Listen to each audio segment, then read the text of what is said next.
Good morning, friends. Thanks for being with us. Morning, everyone. I'm Jenna.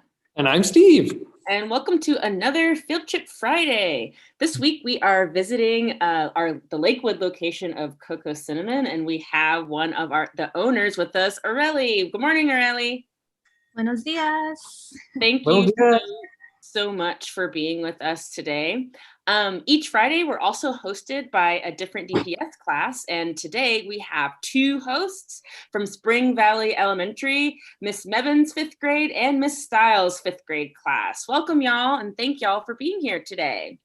I'm gonna post a photo real quick of Spring Valley. There you are. Woohoo! Woo, Spring Valley, thanks so much for being here. Appreciate you. Thank you. For those of you who are in the Zoom chat, feel free to make some observations and ask some questions, and I'll be chatting away with you.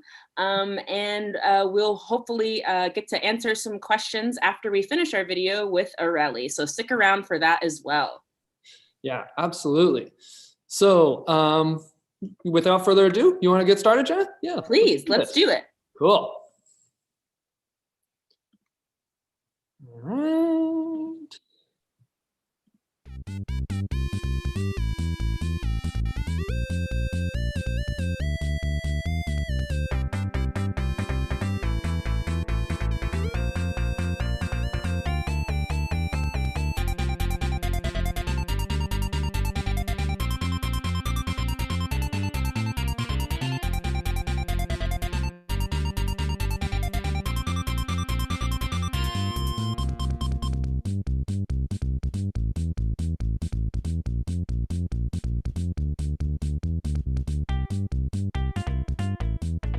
Hey everybody, my name's Steve. Hi, I'm Jenna. Sorry I can't be here for this field trip, but I can't wait to share it with you. Welcome to another Field Trip Friday. Today, we're here at Cacao Canela, or Cocoa Cinnamon. We're gonna learn all sorts of interesting things about the amazing journey that coffee takes from plant to a cup of coffee. And we're also gonna learn about all sorts of other cool tasty treats and interesting stories of community and entrepreneurship and science here at Cocoa Cinnamon. Let's do it. Come on, guys. Buenos días, Aurelie. ¿Dónde estamos? Estamos en Cacao Canela. Thank you so much. Where are we today? We're in Cocoa Cinnamon. Thank you so much for having us. It's so wonderful to be here. So I'd love to see some of the things that you've got going on. Let's go. All right, let's do it.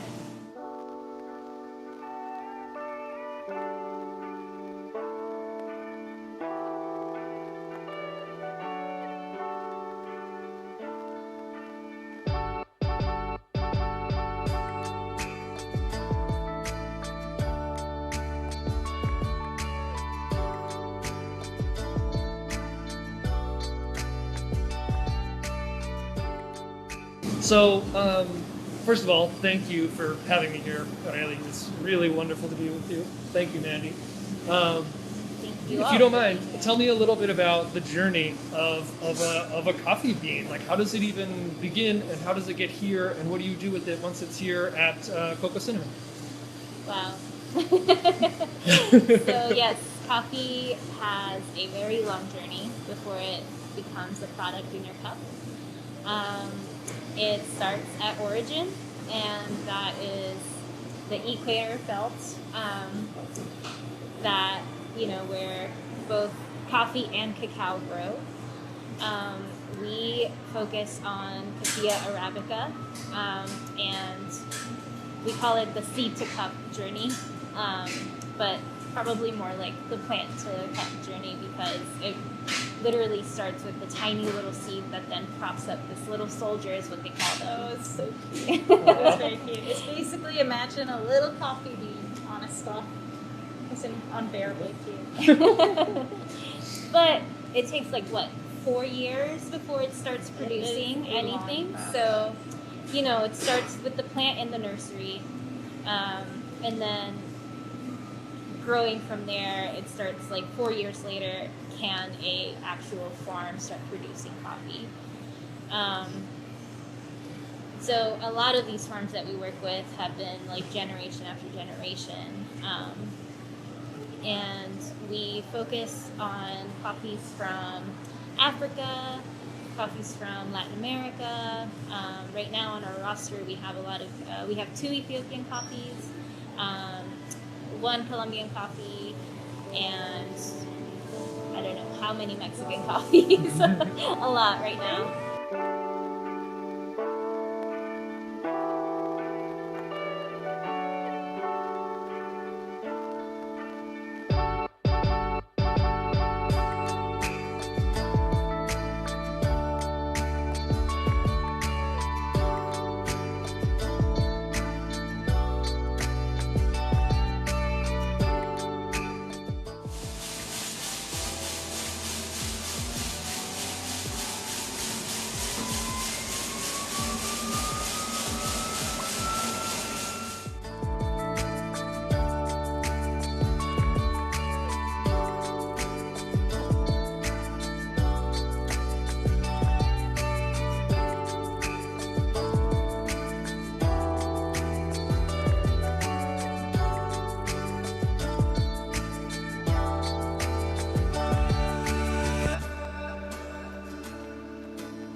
Once you connect with these growers, once you connect with these producers, they send you beans, which have already been kind of the processed cherries, right? And so then you get those beans, and then what do you do with the beans?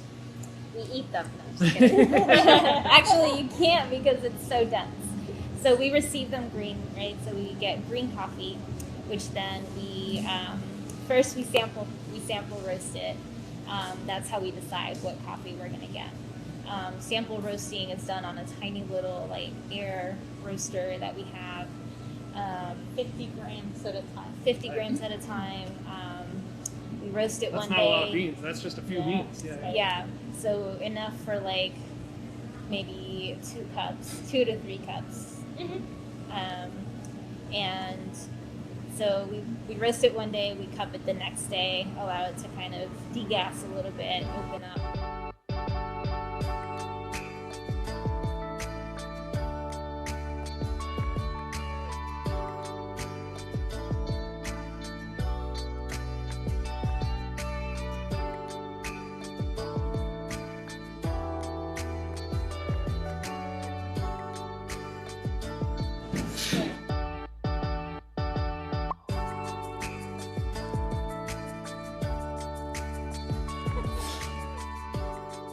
Cupping is the kind of testing, the tasting. Exactly what we were doing on the table over there, and from there we score it, and then we give our feedback to the producer or the importer who has contact to the producers or the team at origin.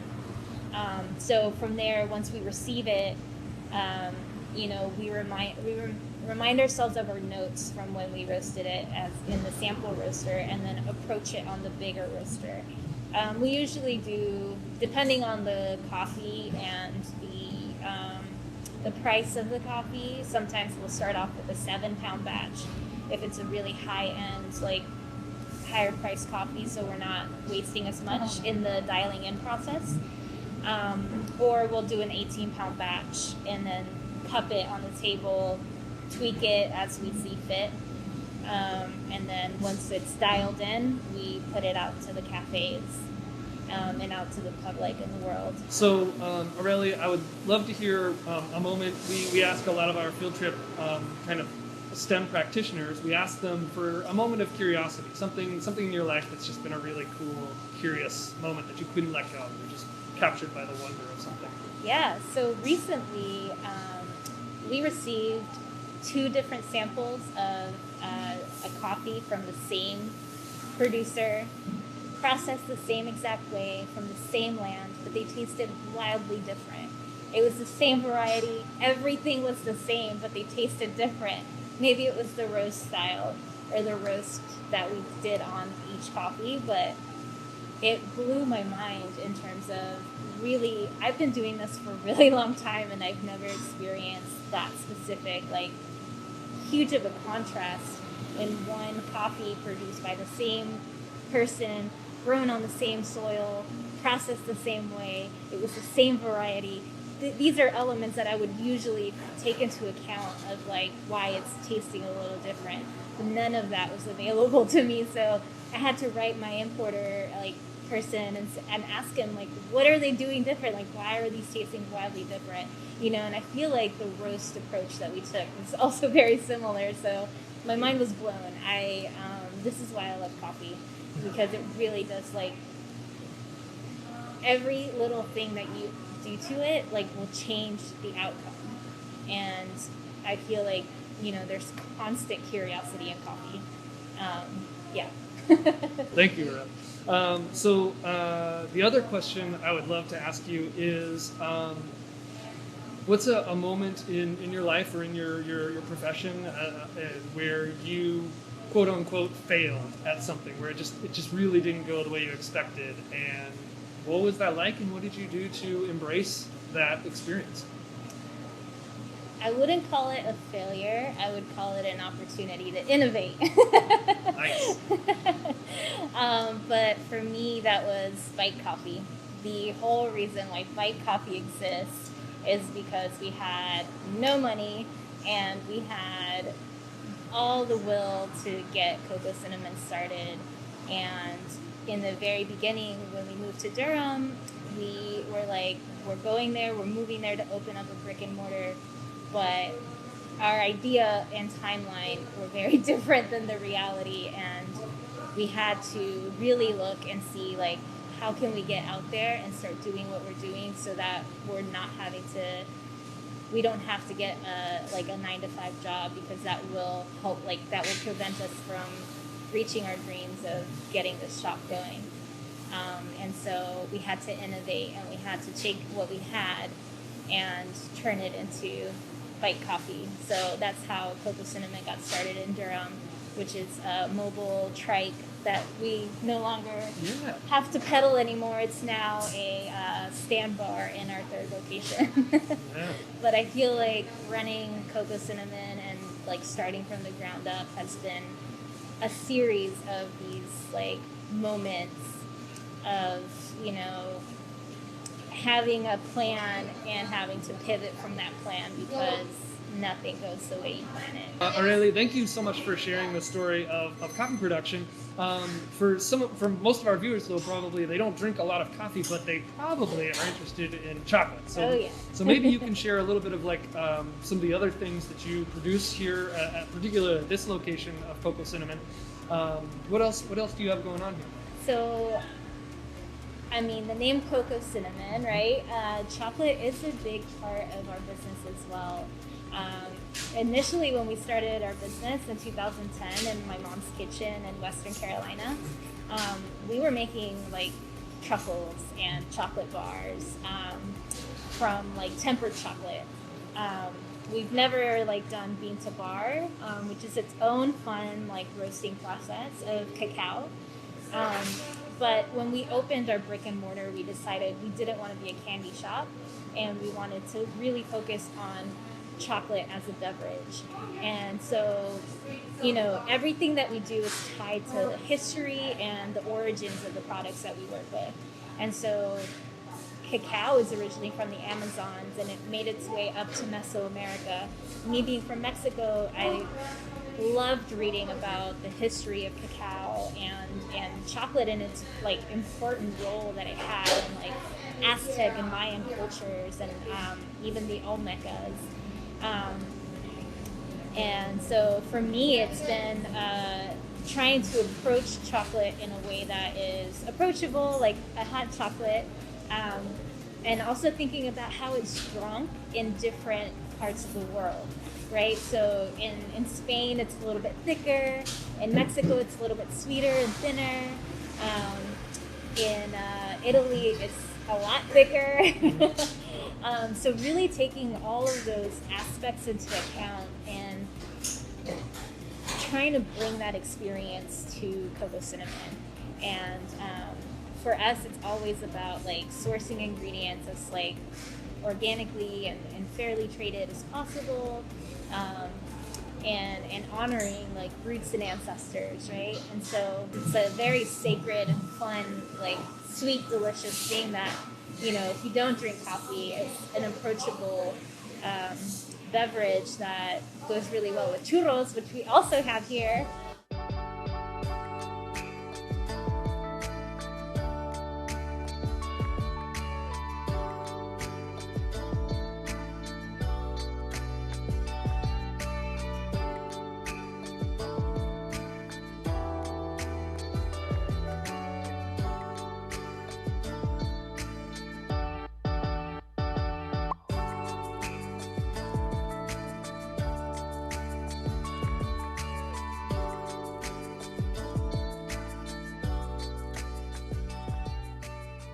But I feel like there's always going to be a story and a history behind all the products that we provide.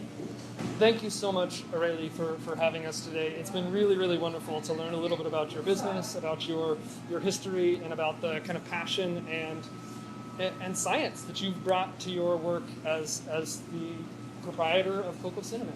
Thank you so much for having us. Muchas gracias a ustedes. Muchísimas gracias a usted. Bueno, adiós. Adiós. Hasta la próxima. Hasta la próxima. Adiós, amigos.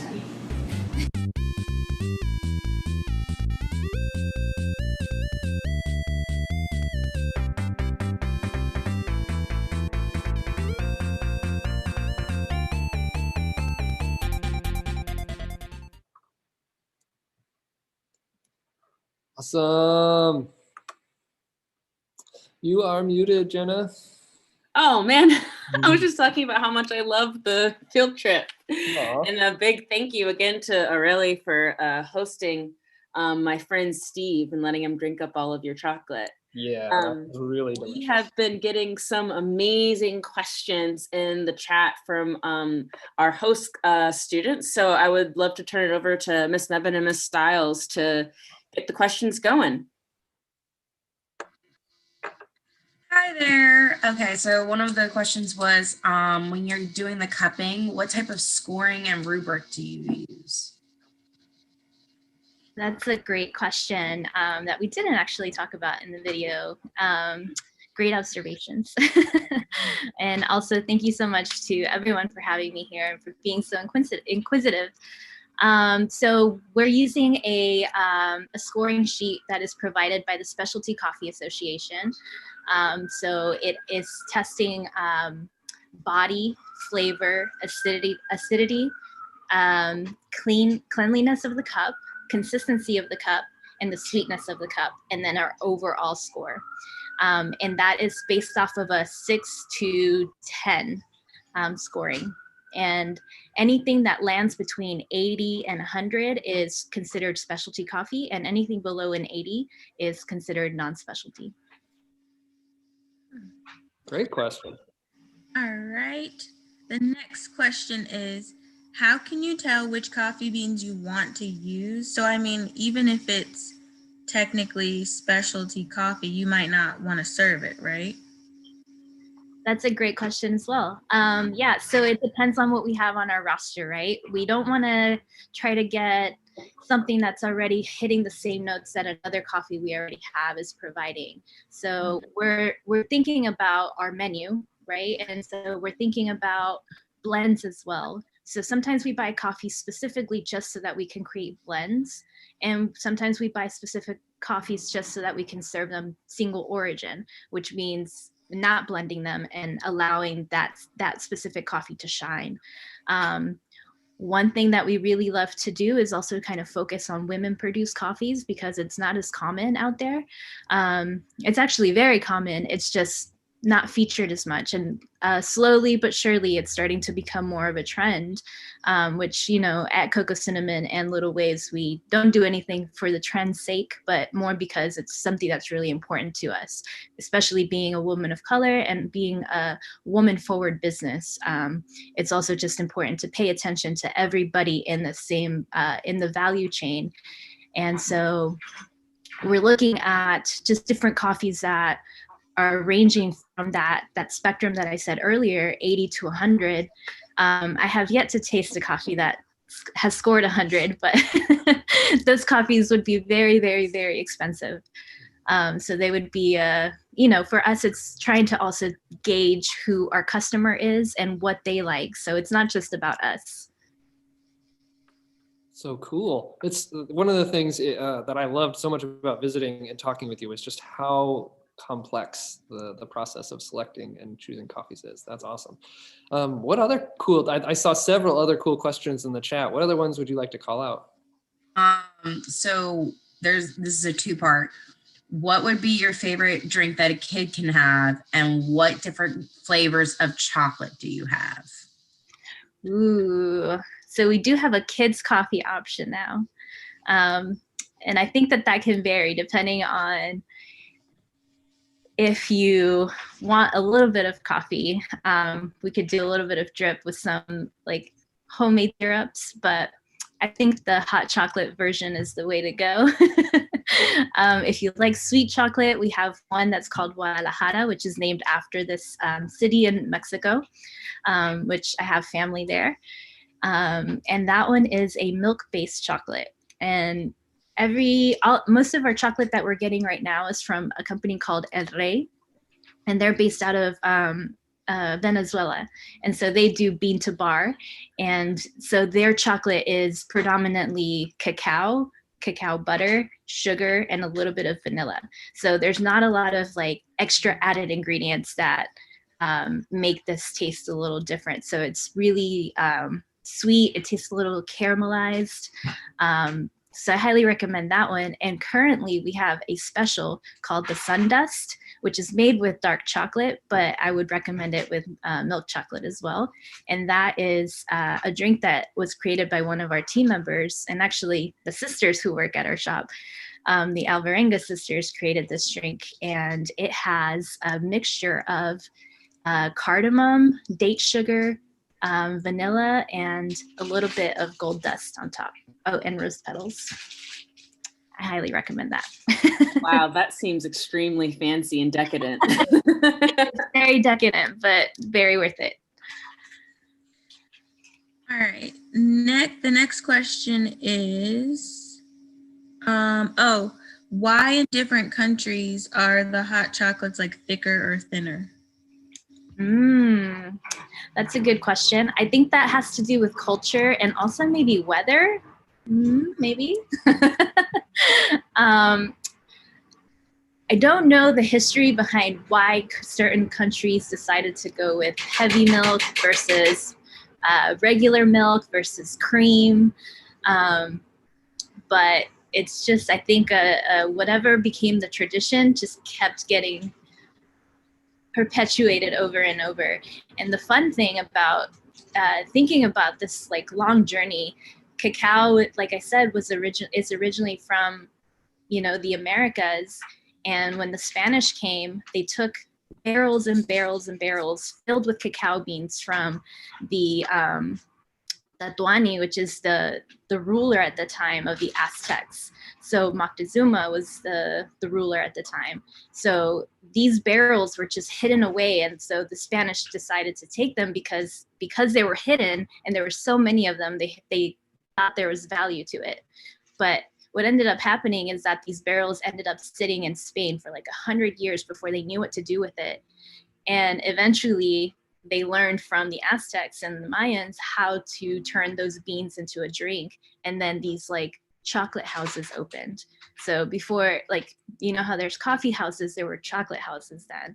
And they started adding, you know, actually it was the Dutch who started adding powdered milk to chocolate. And that's how we have milk chocolate. But yes, I feel like the journey has like each culture and each country has decided their version of a hot chocolate. Which is so delicious. Like you can try them all, right? Like, well, maybe not them all because there's so many at this point, but you can try. I think I'm going to.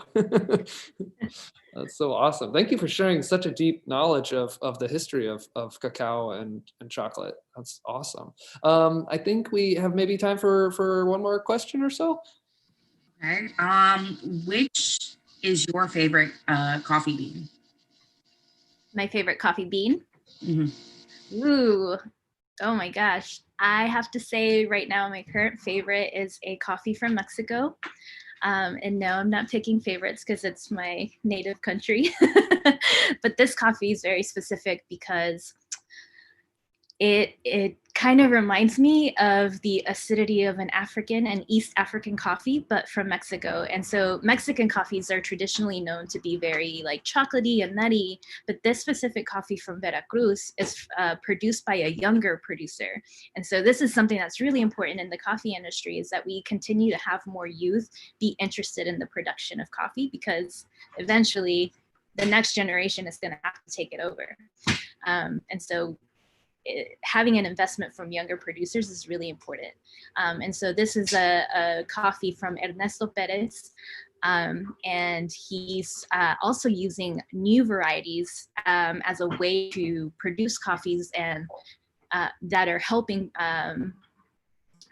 be kind of persistent to leaf rust that is happening, and which is a fungus that affects the trees. And so they created these new varieties, and these new varieties are tasting are giving the ability to have these coffees with more acidity and more complexity. And so this coffee in particular is one of my favorites right now. And usually any coffees that go against the grain of what they're supposed to be are my favorites. Thank you so much, Aurelie, for sharing that and for spending time with us this morning. Another shout out to Miss Mevans and Miss Stiles' classes. What an amazing questions you all asked. I'm sad that we couldn't get to all of them, but they are really, really great questions. And I really, really appreciate you all for remaining curious and interested in this process. Also want to thank, Miss Mevin and Miss Stiles for joining us this morning and spending time and being our host classroom. Thank you so much for Spring Valley for being our host classes. Will and Austin Soha and Dr. Lyndon Turgurian, DPS science specialist. Thank you for allowing us the space to talk to Durham Public Schools. And I really, really enjoyed our field trip today.